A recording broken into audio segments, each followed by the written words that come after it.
അടിയന്തരാവസ്ഥ കാലഘട്ടത്തിൽ അനുഭവിച്ചത് നിഷ്ഠൂരമായ പീഡനമായിരുന്നെന്ന് സാമൂഹിക പ്രവർത്തക സുലോചന പറഞ്ഞു. വടകരയിൽ നടക്കുന്ന അടിയന്തരാവസ്ഥ 50 വർഷങ്ങൾ പോരാളികളുടെ സംഗമത്തിൽ പങ്കെടുക്കാൻ എത്തിയപ്പോഴാണ് സുലോചന അനുഭവങ്ങൾ പങ്കുവച്ചത്. ഇത്രയും നല്ല വെളിച്ചെണ്ണ ഇപ്പോൾ നിങ്ങൾക്ക് വിപണിയിൽ ലഭിക്കുകയില്ല. സർവീസ് സഹകരണ ബാങ്ക് സംരംഭം. ഞാൻ അടിയന്തരാവസ്ഥ കാലത്ത് SSLC കഴിഞ്ഞ സമയത്താണ് അടിയന്തരാവസ്ഥ ഉണ്ടായിരുന്നത്. ആ മാർച്ചിലാണ് ഞാൻ SSLC പരീക്ഷ എഴുതിയത്.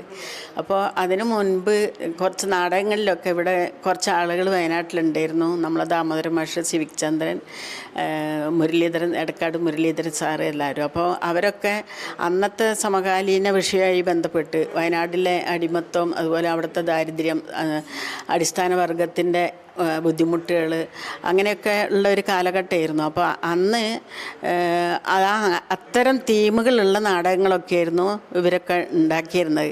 അപ്പോൾ ആ നാടകത്തിലൊക്കെ അഭിനയിച്ചു എന്നുള്ളതാണ് എനിക്കെതിരുണ്ടായിരുന്ന കുറ്റം.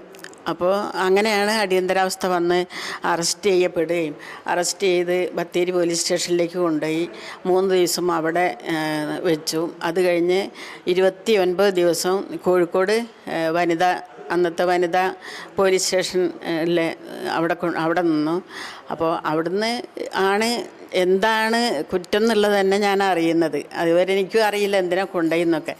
അപ്പോൾ അങ്ങനെ അന്നത്തെ നക്സലൈറ്റുമായിട്ട് ബന്ധപ്പെട്ടിട്ടുള്ള നാടകങ്ങളിലും ഒക്കെ അഭിനയിച്ചു. അത് തെറ്റാണ്, അതാണ് ഇവർ എൻ്റെ അടുത്ത് പറഞ്ഞത് മുഴുവനും അതാണ്. അങ്ങനെ 29 ദിവസമാണ് ഇവിടെ പോലീസ് കസ്റ്റഡിയിൽ ഉണ്ടായിരുന്നത്. അങ്ങനെ 29-ാം ദിവസം, അതിൻ്റെ തലേ ദിവസം 28-ാം ദിവസം ഇവർ ചോദ്യം ചെയ്യാൻ വേണ്ടിയിട്ട് കൊണ്ടുപോയിട്ടുണ്ടായിരുന്നു. അത് കൊണ്ടുപോയി കുറേ അറിയാത്ത ആളുകളുടെ പേരും അറിയാത്ത കുറേ വിഷയങ്ങളും ഒക്കെയാണ് ഇവർ ചോദിക്കുന്നത്. അപ്പോൾ അതൊന്നും എനിക്കറിയില്ല. അപ്പോൾ അന്ന് വല്ലാണ്ട് മർദ്ദിക്കുകയൊക്കെ ചെയ്തിരുന്നു അവർ. അപ്പോൾ അങ്ങനെ മർദ്ദിച്ച് തിരിച്ച് ഞാൻ വീണ്ടും എന്നെ വനിതാ സെല്ലിൽ കൊണ്ടുവന്ന് അവിടെ ആക്കി. അപ്പോൾ അവിടെ വന്നപ്പോൾ വനിതാ സെല്ലിലെ CI എന്നോടൊരു പണി പറഞ്ഞു, ഇതൊന്ന് ചെയ്യാൻ വേണ്ടി. അത് ചെയ്യാൻ ഒന്ന് പോയിട്ട് ബാത്റൂം കഴുകുക സുലോചന, നീ പോയിട്ട് എന്ന് പറഞ്ഞ്. അത് ഞാൻ പറഞ്ഞു ഞാൻ കഴുകില്ല എന്ന് പറഞ്ഞ്. കാരണം ഇവർ എന്നെ ചോദ്യം ചെയ്യാനൊക്കെ കൊണ്ടുപോയി കഴിഞ്ഞിട്ട് വരിക, ശരിയായിട്ടുള്ള ഭക്ഷണമില്ല, 28 ദിവസം ഞാൻ കുളിച്ചിട്ടില്ല, മുടിയെല്ലാം ജട കുത്തി അങ്ങനെ ആയിപ്പോയിട്ടുള്ള ആ ഒരു മാനസികാവസ്ഥയിലൊക്കെ ആയിരുന്നു ഞാൻ ഉണ്ടായിരുന്നത്. അപ്പോൾ CIയോട് അങ്ങനെ പറഞ്ഞപ്പോൾ ഞാൻ പറഞ്ഞു ഞാൻ ചെയ്യില്ല എന്ന് പറഞ്ഞ്. വീണ്ടും ഇവർ പത്മിനി അന്ന് എനിക്ക് തോന്നുന്നു കേരളത്തിലെ ഫസ്റ്റ് ആണോ അവരൊന്നും അറിയില്ല. അപ്പോൾ അങ്ങനെ പറഞ്ഞ്. അപ്പം വാശിക്ക് തന്നെ ഞാനും പറഞ്ഞു ഞാൻ ചെയ്യില്ല എന്ന് പറഞ്ഞു. അങ്ങനെ അവർ വേഗം എന്നെ അടിക്കാൻ വേണ്ടി ശ്രമിച്ചു. ഒറ്റയടി എന്നെ അടിച്ചുള്ളൂ. പക്ഷേ ഞാനപ്പോൾ തന്നെ അവരെ കുത്തിപ്പിടിച്ച് ഈ ഡെസ്കിൻ്റെ മൂലക്കിൽ അവരെ തല തട്ടി, അപ്പോൾ തല മുറിഞ്ഞ്. അങ്ങനെ ഞാൻ തല്ലി പരിക്കേൽപ്പിച്ചു എന്നായി പോലീസ് സ്റ്റേഷനിൽ നിന്ന്. അപ്പോൾ അന്ന് രാത്രിയിലാണ് ഇവരെന്നെ കണ്ണൂർ സെൻട്രൽ ജയിലിലേക്ക് കൊണ്ടുപോയത്. ആ ഒരു വിഷയം കഴിഞ്ഞതിന് ശേഷം. പിന്നെ ജയിലിൽ 1.5 വർഷം ഉണ്ടായിരുന്നു. ജയിലിൽ ചെന്ന് കഴിഞ്ഞാൽ ഞാനന്ന് എനിക്ക് തോന്നുന്നു ഒരു 16.5 വയസ്സൊക്കെ എനിക്ക് ആയിട്ടുള്ളൂ.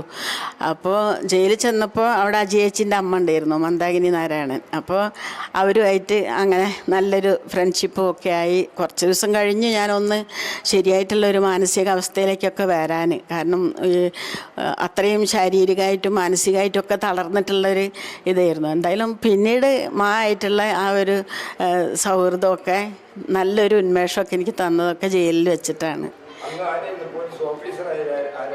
പോലീസ് അന്ന് ലക്ഷ്മണയായിരുന്നു ഇവിടുത്തെ പ്രധാനമായിട്ടുള്ളത്.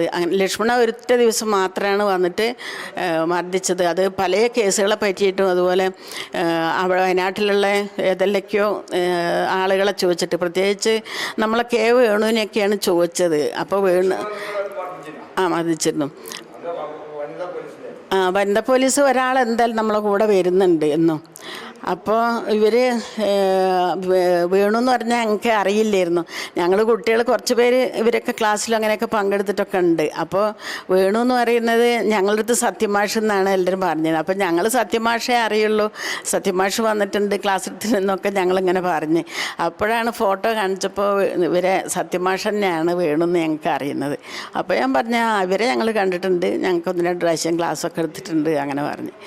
അങ്ങനെ പിന്നെ ഒറ്റ ദിവസം മാത്രം ബൂട്ടിട്ട് മുട്ടുംകാലിൽ ബൂട്ട് ചവിട്ടി പിടിച്ച് പിന്നെ വേറെ ഒരു പോലീസുകാരനെ കൊണ്ട് കാലിൻ്റെ അടിയിലേക്ക് ഭയങ്കര ഇതായിട്ട് അടിച്ചു. അത് ആ ഒരു പ്രാവശ്യമാണ് എനിക്ക് ഉരുട്ടൽ കിട്ടിയിട്ടില്ല. ഉരുട്ടലിന് ഞാൻ ഉണ്ടായിട്ടില്ല.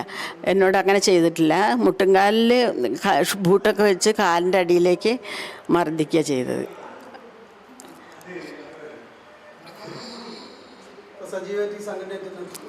സംഘടനയായിട്ടല്ല, ഞാൻ ഒരു സോഷ്യൽ വർക്കർ എന്നുള്ളതിലാണ് പോകുന്നത്. ഒരു പ്രസ്ഥാനത്തിൻ്റെ കൂടെ ഒന്നുമില്ല ഞാൻ. എല്ലാ വിഷയങ്ങളിലും എനിക്ക് ഇടപെടാം. അതുകൊണ്ട് തന്നെ ഞാൻ മറ്റുള്ള ഒരു രാഷ്ട്രീയ പാർട്ടീൻ്റെ കീഴിൽ അങ്ങനെയൊന്നുമില്ല. സോഷ്യൽ വർക്കർ എന്നുള്ള നിലയിൽ എല്ലാ മേഖലയിലും പ്രവർത്തിക്കുന്നുണ്ട്. എവിടെ അനീതി കണ്ടാലും അവിടെ ഞാൻ എത്തും.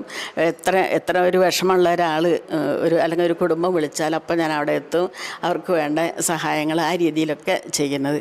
അപ്പോൾ അത് പല ആളുകളുമായിട്ടുള്ള നെറ്റ്വർക്ക് കൂടെ അങ്ങനെയുള്ള ഒരു സാമൂഹ്യ സേവനം നിൽക്കുന്നത്. ഇപ്പം മുണ്ടക്കൈ എനിക്ക് ഹസ്ബൻഡ് ആദ്യം ആർമിയിലായിരുന്നു. കല്യാണം കഴിക്കുമ്പോൾ ആർമിയിൽ 24 വർഷം സർവീസ് കഴിഞ്ഞ് സുബൈദാറായിട്ട് റിട്ടയർഡ് ആയതാണ്.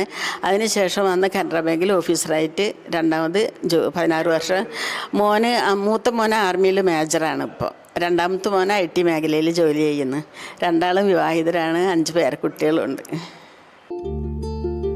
വലിയ സന്തോഷങ്ങൾക്കിടയിൽ നഷ്ടപ്പെട്ടു പോകുന്ന ചില ചെറിയ ഇഷ്ടങ്ങളുണ്ട്.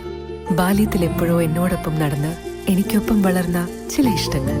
ആ ഇഷ്ടങ്ങൾ സ്വന്തമാക്കാൻ എന്നോടൊപ്പം എന്നും ഉണ്ടായിരുന്ന എന്റെ ഫാമിലി.